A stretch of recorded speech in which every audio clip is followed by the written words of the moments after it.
Hello and welcome to Cranfield University. I hope you're having a good day wherever you are in your time zone, wherever you are in your working day. You are very much welcome here. My name's David Medcalf. I'm the executive producer at the Grenville Turner Studios here on campus at the Cranfield University. We're actually in a building called Martell House. If you ever come to the campus, you can't miss it. We're a big posh building right at the end, stuck out in a field. So we get a beautiful view of most of the campus, but welcome. We want this to be a participative event. Okay, we're going to be talking about the Senior Leader Apprenticeship and Management and Leadership MSc. Okay, so quite a good subject, this one, in leadership and management. And we've got some guests to talk about the apprenticeship and about the program. But as we said, we want this to be a participative session. We want you to ask any questions you might have. You may be an employer perhaps who is looking for an option to send people through for an apprenticeship. You may well be an individual who actually is looking for an apprenticeship and needs to know something about it before approaching their employer. Or you may even be self-funding, considering self-funding and coming through to a what I call a straight MSc, but a non-apprenticeship MSc under the same title. Whoever you are, you're very much welcome. So, as we said, questions by chat through Zoom chat. Set them out to everyone, label them for everyone so that my team can pick them up, and we'll answer all those questions at the Q&A at the end. If there are any questions left over, we will actually collect those up and answer them individually at the following the event, so that everybody gets a chance to ask their questions. So, questions, please. What I'd like to do is introduce Dr. Lynn Lanka, who I thought would be at Cranfield for ages, because you hear your name quite a lot, Lynn, but apparently you've only been here 2 years actually, so yes. You've made a big impact in a very short amount of time by the sounds of it, so that's always fun to do, don't you think? Yes, thank you, David. So you're the course director for the Senior Leadership Apprenticeship, Senior Leaders, is it Senior Leader or Senior Leaders, sorry? Yeah, Senior Leaders. Senior Leaders Apprenticeship and Management and Leadership MSc. So before we start, can you just introduce yourself? Because I find you a fascinating person, and I would like to share that information. Just to share a bit of information about yourself and what your role involves as well, because you're quite critical to the whole thing. Excellent, thank you, and thank you for your lovely, kind words, David. Really nice. So, hi everybody. My name is Dr. Lynn Lanka. I am a chartered psychologist and a lecturer in organizational behavior and applied psychology here at Cranfield University in the School of Management. It is such a pleasure to be coming here today with you in this webinar, to be coming to you to be able to present the exciting information about the Masters in Management and Leadership, or the MIML as we like to call it for short. So just a bit of information about myself. I'm originally from the United States of America. I have worked at management schools in California in the US, where I'm from originally, as well as in Sao Paulo, Brazil, and also in Dalian, China, in addition to also being a faculty member here at Cranfield University. It is a joy and a pleasure to also be the course director from the MIML, and I look forward today to telling you all about the program and how exciting and impactful it will be to your career.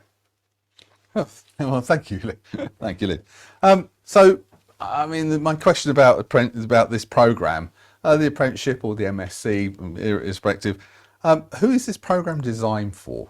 Yeah, that's a really important question, David. And I think anytime you're thinking about taking on, trying to advance your career or thinking strategically about how to navigate the leadership pipeline, education is always key to that endeavor. And so fundamentally, the ideal kind of situation, or the ideal candidate for the MML, would be anybody who wants to be able to catapult themselves into leadership and management in their current organization. Anybody who is looking to be able to develop a well-rounded portfolio of skills, knowledge, and behaviors to be able to navigate the really complex world of leadership and management. So in that regard, we're really looking for people who are perhaps early in their leadership and management journey and would like to upskill themselves so that they can get to that next level.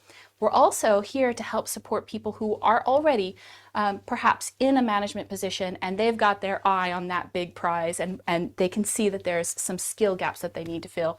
Either of those are ideal kind of situations for somebody to join the MML, but really it's about people who are focused on developing their critical thinking skills, their ability to be able to work effectively in teams, and to be able to lead an organization strategically. So this is a real career boost opportunity. Absolutely. I think you're talking about. Yeah. Have you got any? I mean, how are the cohorts doing? Have you got any examples? I know some of the other MSCs we're involved in. We know people have been promoted in the middle of the program because of the impact. How's that happening? What's happening with MIM? Yes. Or MIM Well, that's a great question, and I don't want to brag, although, okay, let's be honest, I am going to brag. Okay. So one of my students who I supervised as their thesis supervisor for the MSc thesis research project, lovely guy. I'm going to withhold his name just for his privacy.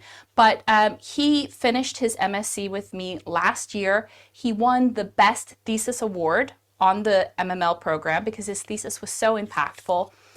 When I saw him at graduation, he let me know that not only had he won this amazing research award, but he had been promoted in his organization and he was getting married to his partner. And I mean, to me, it just sounds like a fairy tale, really, that, he's achieving those life goals that he set out for himself. And that degree that he was able to get through the MIML, through the Master's in Management and Leadership, was that catalyst that propelled him into that advanced leadership role in his organization. So are there any specific skills or knowledge areas that applicants perhaps should have before joining the program? Yeah, that's an excellent question. And one thing that I'm exceptionally proud about when it comes to the Masters in Management and Leadership is that we have created a program that is very adaptable and suits a wide range of applicants. So if you're considering, is this program right for me? Is this going to suit my needs? We are open to applicants who definitely should have some kind of career experience, ideally 5 years or more in their career. If you have leadership experience, that's fantastic, and we would prefer to have some indication that you have some knowledge or potential for leadership because it is the Master's in Management and Leadership.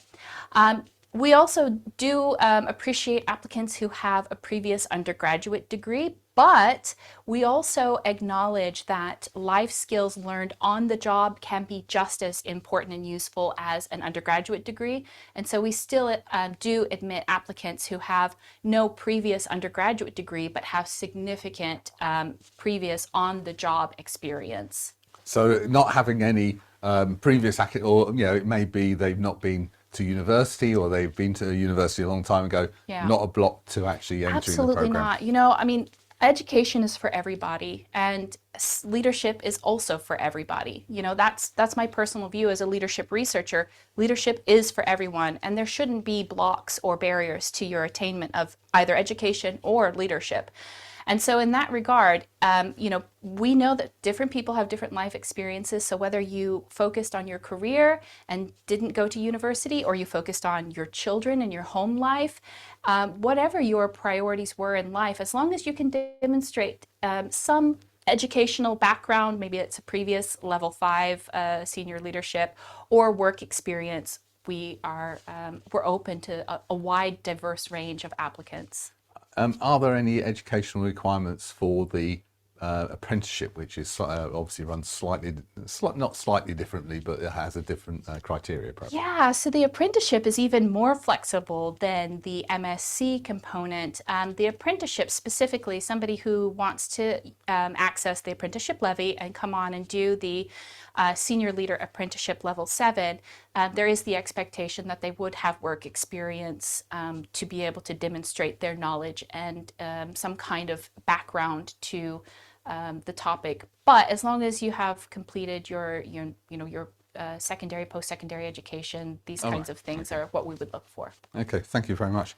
Now, not only is the program driven by our own very internationally renowned, it certainly sounds like it's academics and teaching staff. We're also unusual to be in a position of having a relationship with Grant Thornton. So what I'd like to do at this point is introduce Alex Bailey. Alex, are you there, sir? Hi, sir. Nice to meet you. You're corporate account manager for Grant Thornton. Could you just introduce yourself and talk about your role inside this partnership with Cranfield? Yeah, sure. No, thank you very much. And Lynn, thank you very much. That was a really good sort of overview of the program. I think it really helps bring it to life. So yeah, so I work for Grant Thornton. We're really pleased to be able to partner with Cranfield on this program. So who are Grant Thornton? We're actually a large professional advisory firm. We currently have 5,000 people in the UK, but we also have 80,000 people globally. So we're truly a global organization, and within that massive piece of advisory that we do, which is one arm alongside our sort of audit and tax piece, we found ourselves advising our clients on all things apprenticeship and talent, amongst many other things, which is what kind of led us to think actually we can do more and we can really get involved in the apprenticeship side of things. So that's my role within GT, is largely around supporting our clients to actually best utilize the apprenticeship levy. Do Grant Thornton get involved in any of the teaching elements, for example, in the lecturing elements? Yeah, we absolutely do. So we're absolutely delighted to say that we've been partnered with Cranfield now since 2017, and have supported over 1,500 individuals through their journey to effectively become sort of outstanding senior leaders. But in terms of what do we do specifically, we actually play an active role on the program. We have two of our GT colleagues working as registered teachers at Cranfield, and they largely are there to deliver the finance and accounting modules. So what I like to kind of look at it is they're really bringing to life with their day-to-day experience. But the way I look at it is it's a module that can quite traditionally be quite tricky, or perhaps even quite, if dare I say, boring for some people. It's a challenging module when you're looking at sort of accounting and finance. But having two people that are really in industry and able to provide their day-to-day experience and are also registered teachers with Cranfield, I think really does bring it to life. So what do you see? I actually ask both of you, if you don't mind. What do you see as the benefits of the partnership from Cranfield's point of view and from Grant Thornton's point of view? Lynn? Lynn. In terms of what I see the partnership as bringing to Cranfield that maybe we wouldn't have otherwise is really, as Alex has just pointed out, the contribution to the teaching is really impactful.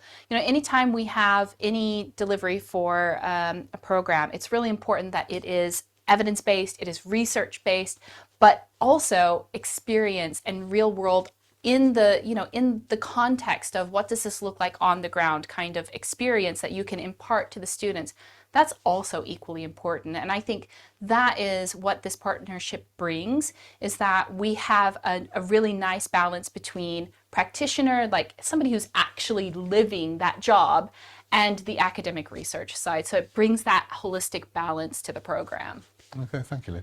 I mean, Alex, you've got the unenviable task of following that one. But what's the point? What's the view of the partnership from your organisation's point of view? Yeah, absolutely. So absolutely echo Lynn's points there. I think the Grant Thornton's commercial insights and expertise, coupled with Cranfield's academic excellence and sort of legacy of teaching people in leadership and development positions, they go hand in hand. And whilst this is a Cranfield program, you really do feel actually the Grant Thornton elements sort of flowing through the veins of the program. So essentially what we do alongside the teaching and the commercial insights, we also have the opportunity for staff to actually come to our offices and actually experience the Grant Thornton environment, whilst also learning about the accounting and finance modules. So whilst we play an active part, we also have people come to our studios, and it's quite nice in many ways to kind of come out of the academic setting and kind of come into our environment where we can kind of teach you and impart the knowledge that we have and kind of really bring it to life. And so whilst we have all of that going, I think for us we're just really proud of the partnership overall, and really pleased to be working with Cranfield on this. Yeah, it must. I suppose for a lot of people, it may be their first actually experience of a very large, major corporate organisation. Yeah, so that's interesting. I know you said that you help in various ways. The teaching's there, hosting visits and bringing people in to talk about the organisation and how it works. You also, I believe, coach, or there is coaching facilities.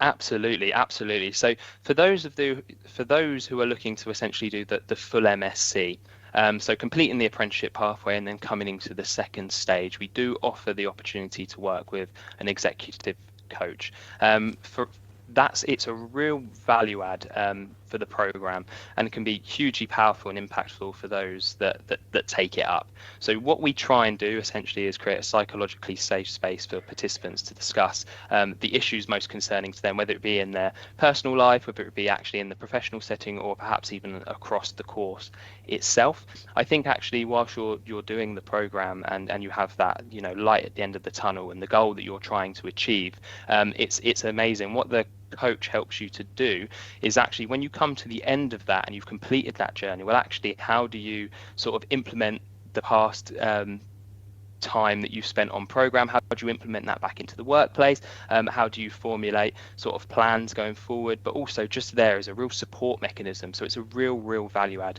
to the program, and it's been really beneficial to students, and the feedback that we've got from people coming off has said it's been hugely beneficial.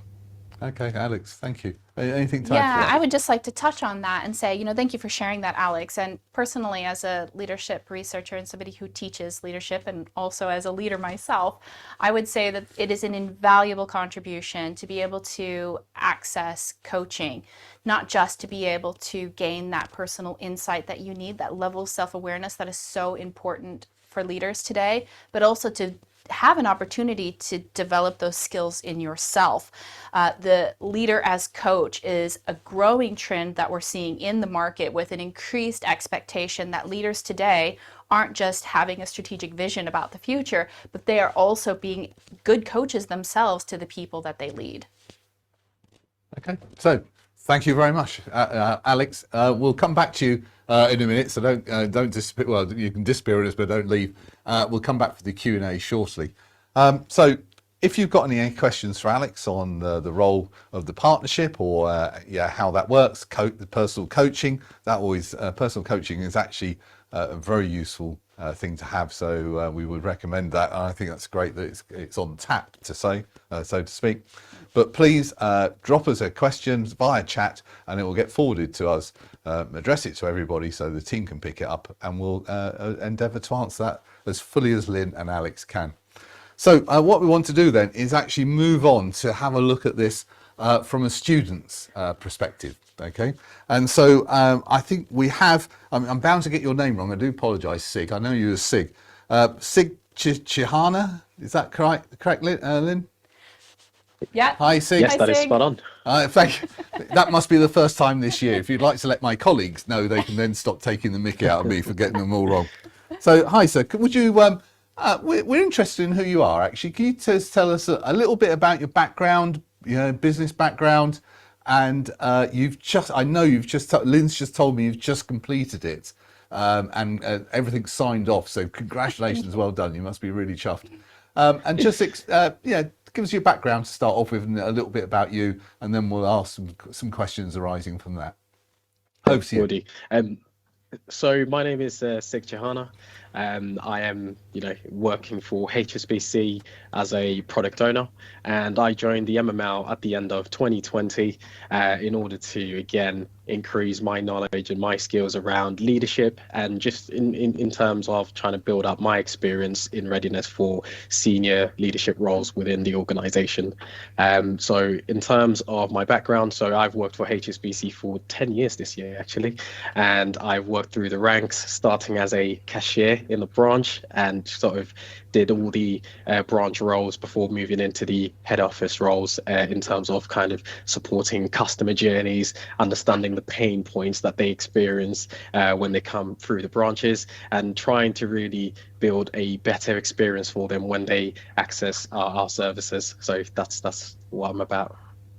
Okay, so a whole number of questions flood to mind actually when we talk to students, but what I'm interested in is what has been the impact on you as a person or as an employee? We'll start off with you, and then we'll look elsewhere for other impacts. But what's the impact on you as a person, as an employee, perhaps? I think for me, the MML has just, really enabled me to have a holistic approach on all the things that I'm involved in. So as a person, I find myself asking that extra question to fully understand the information that I'm being given, and really trust to try and capture the different perspectives of the people around me. I think as a leader, that's a really important thing to have, in order to kind of really take into account the audience that you have, the colleagues that are in front of you, the people you're communicating with, and actually that will allow us to formulate a way forward. And then from work, I think it's just been natural again to take that into that space. So really, taking advantage of those networking relationships that I have with leaders from different parts of the organization, again fully trying to understand the pain points that they have, and actually trying to see if there are some mutual wins or mutual gains that we can both have by the work that I'm involved in, and equally what they're doing. And I think having that joint up approach with different leaders as well, as their kind of line reports, that just enables us to get a fuller picture on the type of solutions that we're trying to put into place. And I think, without the MML, I would have probably got there, but probably at a much slower pace. But the MML just really kind of opened my eyes in terms of how I can approach things, with just a bit more consideration about everything that's around me. And what about the organisation? I mean, do you think the organisation have seen impact from you, payback for their investment in your apprenticeship? I really hope they have. I mean, I would say they have. Over the last few years, we have internal recognition awards and things like that do happen. And I'm not one to kind of go out there and start to list down the accolades, but I've definitely been put forward for a number of internal awards, just because of the way, again, that I've changed my approach on the work that I'm involved in, and just the collaboration piece as well. I think being part of the MML is just really provided me that confidence to collaborate outside of my comfort zone, and I think that's been recognized again in teams outside of my own individual team. So I think as an organization, I believe they've had benefit from me being on the MML, and I speak on behalf of my cohort as well, who we did have a number of people from HSBC on there too, and equally they've been adding so much value to their work. Good. Oh, thank you very much for being very candid. I know it's sometimes difficult to blow your own trumpet, as we say, but thank you very much for that. What was probably what's the major highlight? What is the one highlight you would take away, or one lesson you would take away that you'd like to give everybody else, who might be considering coming? The highlight, well, getting it completed. I kid. I would say, I think the major lesson throughout the journey, I think you really do get to know a lot more about yourself, in terms of the resilience, the capacity that you have as well to just kind of manage all that information that you're given, and really put it into perspective and try to kind of apply that in practice. I think looking back, and in as quickly as it's gone by, there has just been a lot of information we've taken in, which really has been very, very useful when we've taken it back to work. And I think, personally, my goal was to learn and apply it to my work. That has been achieved, and I'm pretty sure there's going to be a lot that I'll rely on, but I can't emphasize enough how much you do get to learn about yourself throughout the process, and kind of build some really useful skills, but also that resilience that will enable that kind of future trajectory into the senior roles, to help out the individuals. Okay. Obviously you the program's run at Cranfield, you're part-time, but what's it been like working with remotely other times with your learning team? I know you've had the learning team meetings and bits and pieces, and you collaborate, but what's that been like? Um, it's been a mixture of experience, right? Like in terms of meeting face to face and working remotely. I think there is only so much you can do remotely that you can't replicate when you're working together face to face. But equally, it's been really good to be flexible and kind of mix the approaches just to take into account the fact that life is still happening outside of work, outside of studying, and sometimes when you do that remotely, it just enables for those people to be able to address all those other things that are happening in their world too. So I think we've just, as a cohort and as part of the learning group that I've been in, it's been about understanding what the needs are for each of us and just trying to make the best decision and the best approach to kind of approach those meetings that we've had. But it's been really good learning experience. Oh, thank you, Sig. Thank you for being. I know you're very open and honest about your experiences here, so thank you very much for sharing that with us. Again, if you've got any questions about the student experience, if we have students on these sort of sessions, there's always lots of questions about what was it like, how's the structure, the workload. Please do put those into the Zoom chat. Get them through to us, and we'll do our best to get Sig to answer them to his fullest extent possible. So thank you very much, Sig. Much appreciated. Thank you. What I'd like to do is now move on to a colleague of mine, Christina Goodman. We used to have seats at the back to back with each other. I used to drive up the wall because I whistled. But unfortunately, we don't work together anymore, unfortunately. But Christina, hi, nice to see you. Christina's the Apprenticeship Planning and Operations Lead, I think is the official title. It seems to change occasionally. Can you just tell us what that role is, please? So in short, I am here to support any employee or applicant understand the requirements of an apprenticeship, what that involves, what the benefits are, and how to apply. So I'm going to take you all the way from that inquiry stage up to registration day, where you're here on campus ready to learn.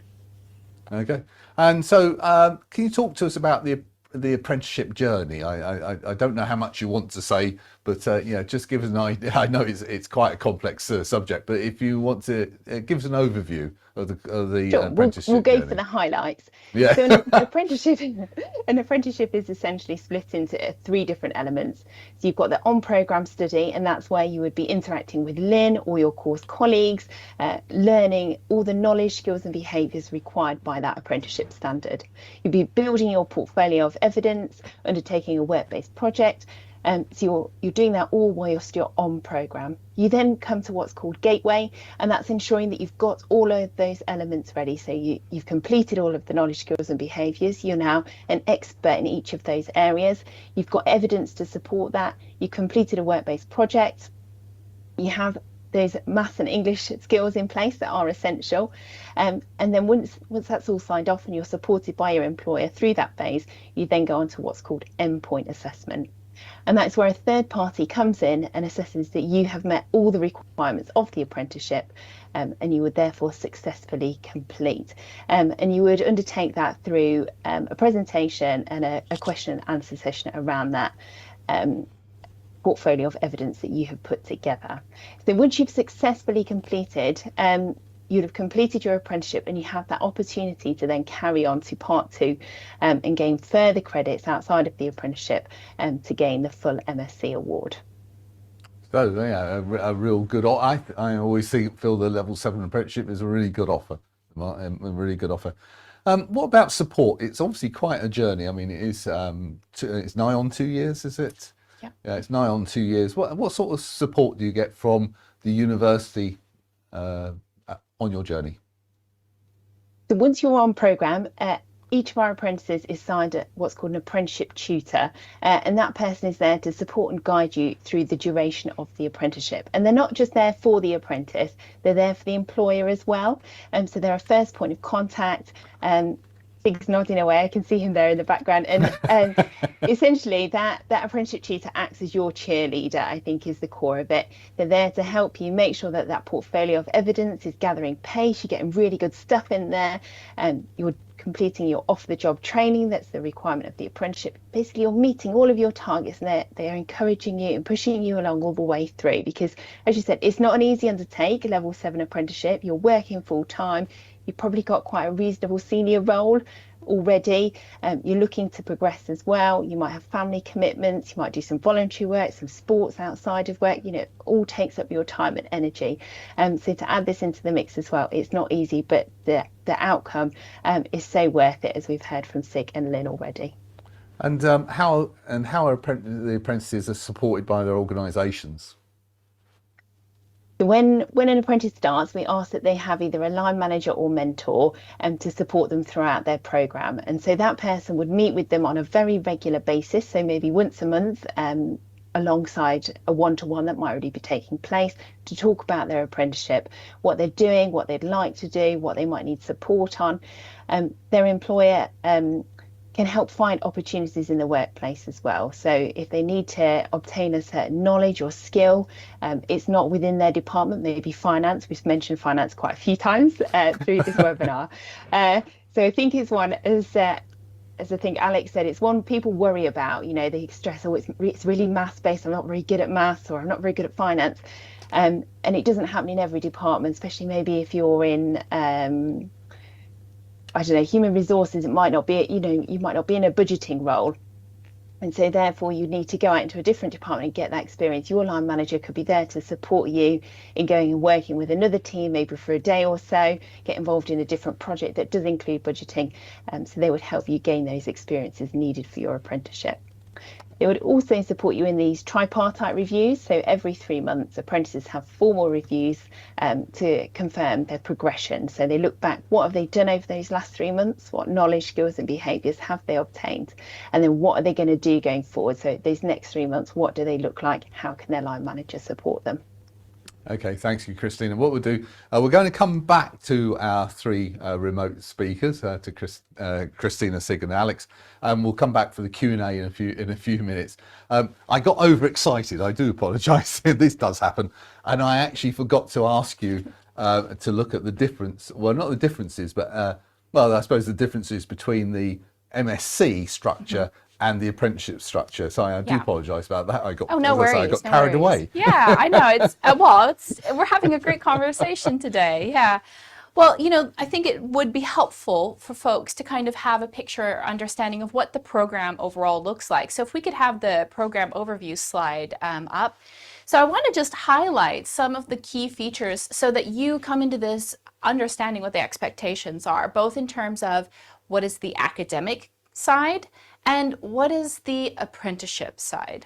So the program is essentially split into two components, one of which upon completion you get the award of Senior Leader Apprenticeship Level 7 and the Postgraduate Diploma in Management and Leadership. So that, in order to get those awards, you need to complete the 15 months of in-person education that takes place here at Cranfield University. So you will be on site working with your learning team, that is your peers, your fellow learners that are there to support you and help you through this learning journey, as well as the academics who will be teaching these various modules.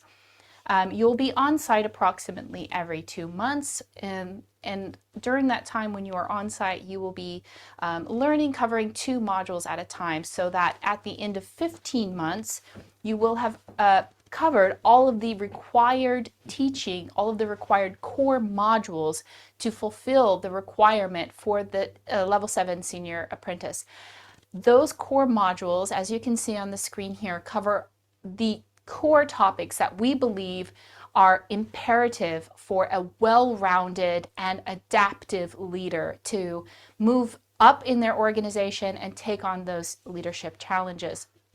So I'm incredibly proud to be the module, to contribute to a number of these modules on here, such as the organizational behavior module, and as well as coming in and supporting in some of the other modules as well. But these modules, after completion, you then are able to, to go on to that senior level apprentice to complete the apprenticeship, and you will fulfill the credit requirements to receive the postgraduate diploma in management and leadership. After those 15 months, you then go on to the endpoint assessment. Should you choose to do the MSc top-up, then you would progress on to the master's in management and leadership. So that's the full MSc. In order to complete that MSc, you need to, of course, have completed all of the core modules, the endpoint assessment, and the 3 modules that you would need to complete. So you will take a research methods course to prepare you to conduct a significant piece of research for your MSc. You will also be expected to engage in the research proposal module, which I would lead you on through that program, through that module rather, and the business skills and negotiation module, which is a lot of fun. I mean, all of the modules are fun, but I particularly think negotiation as a skill set is so important for leaders. So you complete those 3 modules, and then you are sent off into the wide world of academic research, where you then complete your thesis with a one-on-one thesis supervisor relationship. So every student gets their own thesis advisor. And you might be wondering, well, why is it a big deal that I get a thesis supervisor? Well, unlike other programs or other educational programs that might be offering a similar program, Cranfield gives that one-on-one attention. So every student gets their own thesis supervisor with that one-on-one support, which as an industry, some providers aren't providing that level of one-on-one support. So I think that's a significant advantage that we have here at Cranfield. So at the end of those, overall the 26 months, you will have completed both your Senior Leader Apprenticeship at the level 7, which is a tremendous accomplishment, but you'll also have that PgDip award. You'll have the MSc. Now, some people can also end with the level 7 and the PgDip award. That's completely fine, and those can also still contribute significantly to your career goals. Okay, so a number of ways of approaching, Absolutely, a number of outcomes depending on how you what your needs are, yeah. And that flexibility suits a wide range of learners, which I'm very proud that we have that adaptability to be able to serve a wide range of needs.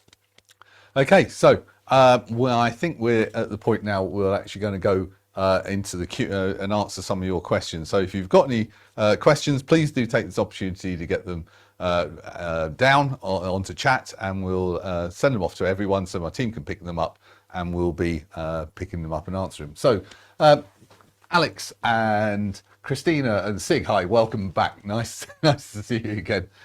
So some questions. I think the first one really is for Lynn. I know, sorry to ignore you guys, but it's for Lynn. You already said it once, actually. One of the major differences between some providers and Cranfield is this one-to-one attention. Are there any other differences? Why the question should be, why Cranfield? Yeah, well, that's a great question. And, there are so many wonderful advantages to choosing Cranfield as a provider for both the level 7 apprenticeship or MSc. First and foremost, the advantage of Cranfield University is we have an excellent reputation. And along with that reputation comes an excellent alumni network that our learners have access to. And strategically, as a leader, I'm sure most people will be aware that your network is worth gold to you as a leader. And I think that that's something that students really value, that contribution that Cranfield makes. I also believe that because of our unique relationship that we have with Grant Thornton and the access to the coaching that provides students, you're already at an advantage over other programs because you're getting that additional support and that additional personal development. And then finally, I would just say that, there are a whole host of providers out there nowadays tapping into the apprenticeship market and offering, level 7 apprenticeship training. But, what we offer at Cranfield is you are getting academically rigorous content. You are getting the training, research, insights from academics, people who are contributing to the knowledge creation in that field. For example, myself as a leadership researcher, as a psychologist, I write papers that influence how people make decisions about leadership. And that isn't something that's accessible with all providers. And at the end of the day, you're also getting university credit, which is, in my view, an additional kind of career boost that you can utilize strategically to achieve your career goals in kind of in contrast to just the apprenticeship. So I think those are just a few of the advantages. So, Sig, to follow that sort of theme through, I'm not going to ask you how was it for you, but how was your relationship with your thesis supervisor? My relationship with a thesis supervisor was really helpful. I think I can't credit my thesis supervisor enough for the support she provided me, just in terms of how understanding they were of, I guess, my situation, how understanding they were of the challenges at work, whilst also having to manage the mammoth that is the thesis. Let's not underplay that. But to be honest, to have that one-to-one relationship, to have that cadence of meetings where you talk about, the milestones that you're looking to achieve, you talk through, you strategize on what's the best way to approach certain things. I think that was really, really useful, and it really made the elements of the thesis, manageable and equally achievable. So I think again, like I said, I can't underplay the value that they add in terms of helping out students in terms of managing their process through the thesis, especially because of how intimidating it can be when starting off. But it can be done with that right guidance and direction. Okay, thank you. And Christina, I know you've already talked about some of the support that you get from the apprenticeship team, effectively. We have obviously career guidance and sort of that type of service here at Cranfield. Do apprenticeships get apprentices and MSc students get that as well? They do, David, they do. So we have a huge careers team here at Cranfield. Obviously, with apprentices, we appreciate that their employers have chosen to support them in developing further within their career. So we wouldn't actively encourage them to seek a different employer, just to be clear. However, our careers team are here to help support students in looking at the new knowledge, skills and behaviours they've obtained already through their apprenticeship and how they can apply those to apply for promotions within their current place of employment. And what we actually see is a significant number of our apprentices gaining promotions in the duration of their apprenticeship. So they're not even waiting until the end. They're not having to pass their apprenticeship and gain their MSc as well as their apprenticeship. They're getting those promotions much earlier on. And I think that is from the impact of Cranfield's apprenticeship delivery. So just and clarity here, I'm not too sure who's, no, there's no name given. Is the apprenticeship, it's 15 months plus 5 months to complete the apprenticeship? Is that how it's structured, Lynn or Christine? So you've got the on-programme element, so that is the approximately 15 months, and then you'll have the gateway and endpoint assessment, which is those further 5 months where you complete the work-based project and then undertake a professional discussion, presentation, and you present your e-portfolio. Okay, because and there's a query here as well. Thank you for that. But there's a query here about a work-based project was mentioned. Is this part of the endpoint assessment, which is obviously a major hurdle in the the apprentice process? Are they connected, or is that the one's for the MSc and the other one's for the apprenticeship? How does it work? I'm going to hand this one over to Lynn, as it's more tied in okay. with the academic programme. Yeah.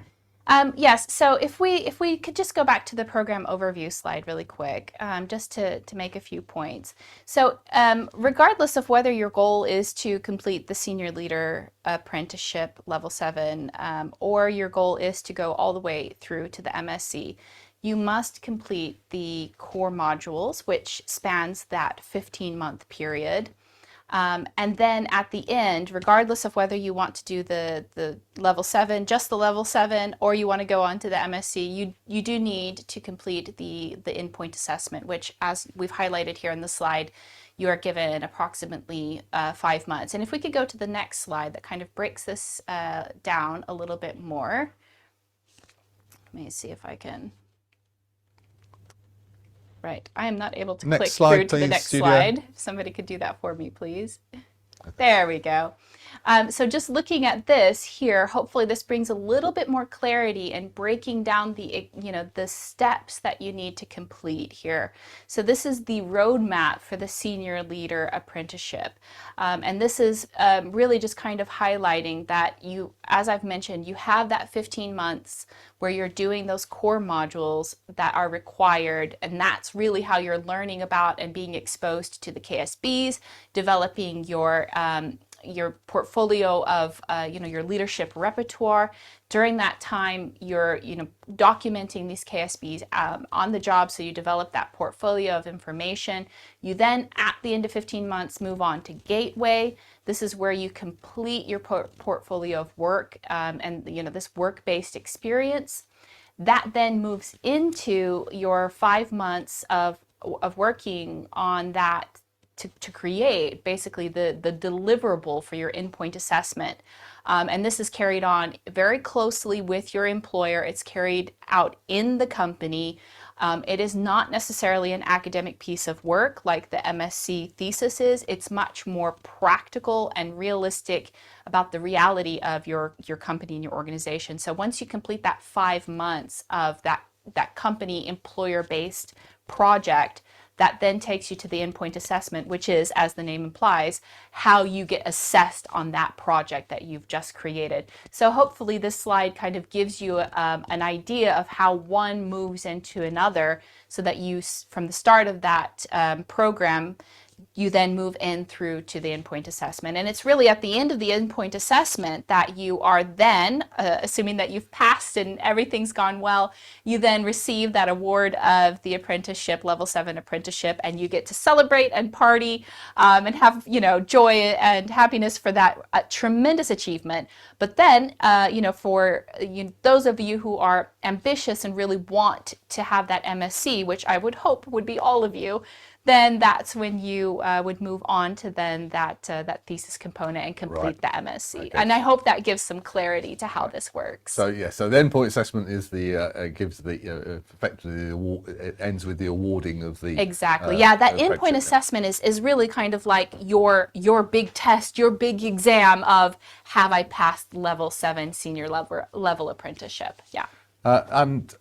Christine, we'll come back and talk about the structure of a module for the moment, so think about that one then. But Christina, I noticed on here it says recognised award from either CMI or ILM, CIM.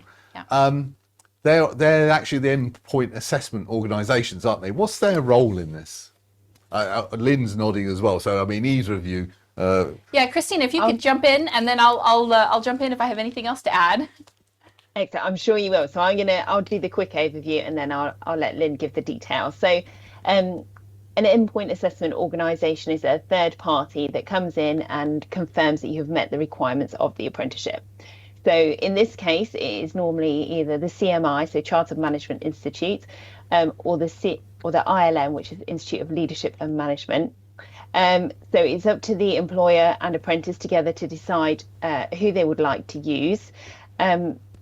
Once they complete the apprenticeship and they successfully complete the endpoint assessment, they may get an additional award from either of those organisations, and that might include membership as well. So I'll let Lynn carry on further now.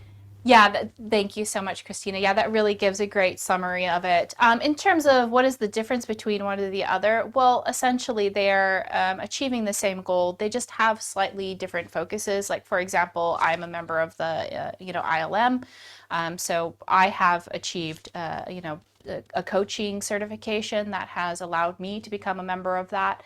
And in terms of, is there an advantage of one over the other? I would say realistically, no, there isn't an advantage over one or the other. It's really just your choice. And some organizations may have more of a relationship with one or the other, and that might be a preference for the organization. But in terms of each individual apprentice and choosing one or the other, it really is just, whichever one you feel is going to be more advantageous for your career goals. Sig, sorry to drag you in this, drag you into this one. Which one did you go for? And if you don't mind saying why, was it chosen for you, or did you make the choice? I think it was the CIM. Yes. Yeah. but that's the one I went for. I think when I was speaking to my apprenticeship side tutor, that's the one that aligned more to the KSBs for Cranfield, and they translated across quite simply, and it was really straightforward to understand the stuff they were looking for and look back to how I can demonstrate that from my experience and work. So it just felt like a natural fit as well based on our conversation, and I think it's one that is useful. Okay, thank you, Sig. There are questions flowing in actually. From John, no surname unfortunately, but thank you, John, for your question. Please do keep them coming. John's asked actually, obviously there's you're saying there's a 2-month block effectively. They're here every 2 months. What does a module, approximately, what does a module look like? Does that run for 2 months, or is it a smaller element with downtime or? Yeah, no, that's an excellent question. Thank you so much, John. And that is definitely important for planning your learning. So when you come on campus, you're in person, you will be joined with the rest of your cohort. And effectively what happens is over that week when you are on campus, it's a very intense learning period. As you might imagine, we have to pack in a lot of content into that time that you're here in person, which of course is the trade-off that we have to make with having a part-time program. There's a lot of teaching that is involved in a very short period of time. So what happens is you have the teaching is kind of split into 2 sections. You've got the morning teaching and the afternoon teaching. In the morning, across those 5 days, you will be covering the content for one module. And then in the afternoon, you will be covering the content for another module. So essentially, in that week period that you're here, you're covering 2 modules. So for example, we have organizational behavior and economics, which you will have as your first entry into the program. And so it is a pretty intense, time of learning, and you have a lot of content, but the advantage to that, of course, is that then you get to go away and in your own time and with your learning team, you then get to work on the assessment together with that. So that's done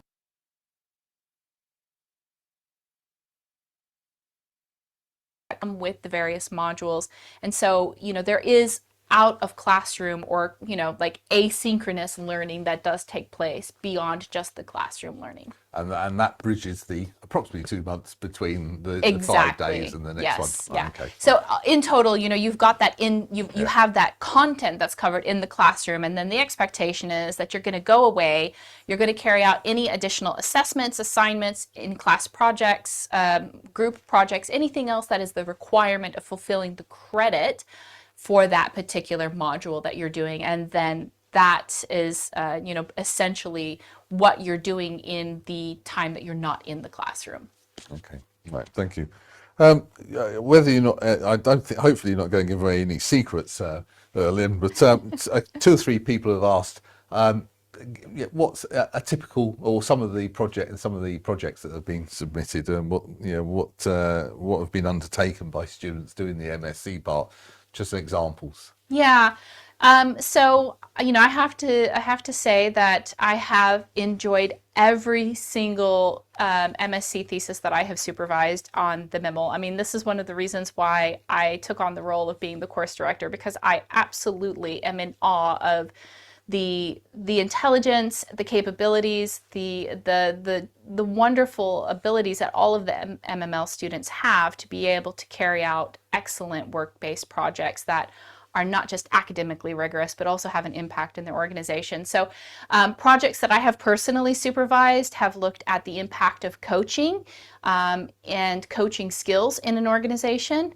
I've also supervised projects looking at barriers to women's leadership attainment in STEM-related industries.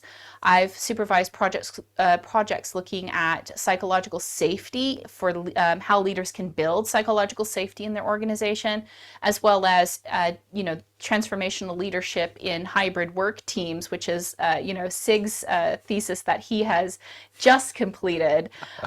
So yeah, typically they tend to, the projects I tend to supervise specifically are related to organizational behavior, psychology, and leadership. Of course, yes. But we have excellent supervisors that, logistics and supply chain, economics, finance, accounting, the list goes on and on and on. We have a wide range of supervisors to cover all range of topics that students might be interested in. So these project titles, they aren't givens. They aren't, you're going to do this. They are suggested from they're brought in by the They student. absolutely are. Right. And this is always something I tell the students. You need to choose a project or a topic that you're passionate about, and that really should be the guiding principle of your research. But in most cases, the students are choosing topics that they're passionate about that have direct application to their industry or their organization. Okay. So you're in that rough 2-month block. We'll go back to this because somebody's asked about how much of the apprenticeship is online and face-to-face. Yeah. So you're doing 40 teaching hours. I take it it's 8 hours a day for 5 days a week. Yeah. 40 hours teaching. How much online work do you think they're doing during the rest of that period? Yeah. So the MML, the MIML is an in-person degree. Yeah. So we do expect you to be here in person for the teaching. We don't offer any of the modules online. So there is no traditional kind of like online teaching that you might have with other programs. However, from time to time, some of the supplemental activities or supplemental learning, or perhaps we have a particular topic that we really want the students to be aware of. We might have a webinar or an information session. Sometimes those can be delivered online simply because they fall within a time when the students aren't going to be on campus. But otherwise, all of the teaching is carried out in person. Yeah, so basically it's actual learning team activities and cooperation and briefings and stuff like that. So not a huge amount. So that would be, the outside the classroom learning Yeah. where you're meeting with your learning team or maybe your apprenticeship tutor, those kinds of things. That's the maybe online component of the program. Okay. We'll say we've got 4 minutes left. I think one final question. This might be the hopefully a very short answer to what is a complex question. Christina, sorry, come back to you. How much time should apprentices be applying or working at the apprenticeship during the week? Or how much time should they be given? A really good question, David. So the government require an absolute minimum of 6 hours on average per week for the duration of the apprenticeship.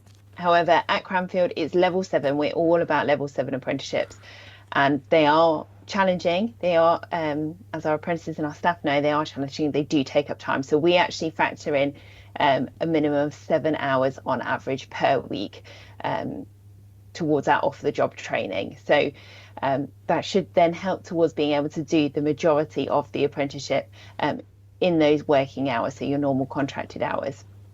Okay. However, it's worth bearing in mind that a lot of our apprentices are really enthusiastic about the subjects that they're studying and do want to do reading in the evenings and do some extra work on their assignments. So that is a consideration to take. It isn't essential that you must do that. However, you can do it if you want to, and it does happen for lots of our apprentices. It just can't count towards your off-the-job training. So only that time undertaken during your contracted working week can count towards that off-the-job training. But as I said, lots of our apprentices enjoy studying so much that they want to continue their reading in the evenings and weekends as well. Okay. And Sig, quick final word, very short because we've got 2 minutes left. What about workload? How much time did you find yourself putting in?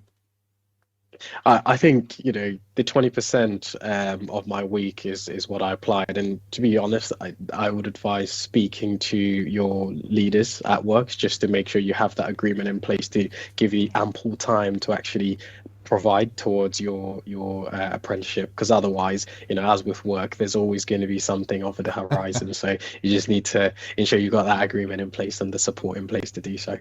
Great advice. Thank you very much. So I think that's it, everyone. Thank you very much. I'd like to say a huge thank you to Sig, to Christina and Alex. Thank you so much for being very open and answering all a whole range of questions you probably didn't know were coming. So thank you very much. I'd like to thank Lynn. Okay, it's been revelation working with you again. Yeah, so thank you very much. It's been a long pleasure. time. Let's hope it's not too so long the next time. And I'd like to thank the audience, potential students, employers, whoever, for taking the time to join us here at Cranfield. And we hope we've answered some of your questions and made you think about, is this the route for me? Which we hope you'll find it is. Today's session was produced by my technical team, Chris Ripley, Robin Hackett, and Marco Gomes. Our executive producers today were Tammy Argent-Peters and Hayley Rook. So thank you to my team, and thank you to you, wherever you are in your day, wherever you are on your time zone. Okay, enjoy and take care. Thank you very much. Thanks. Bye.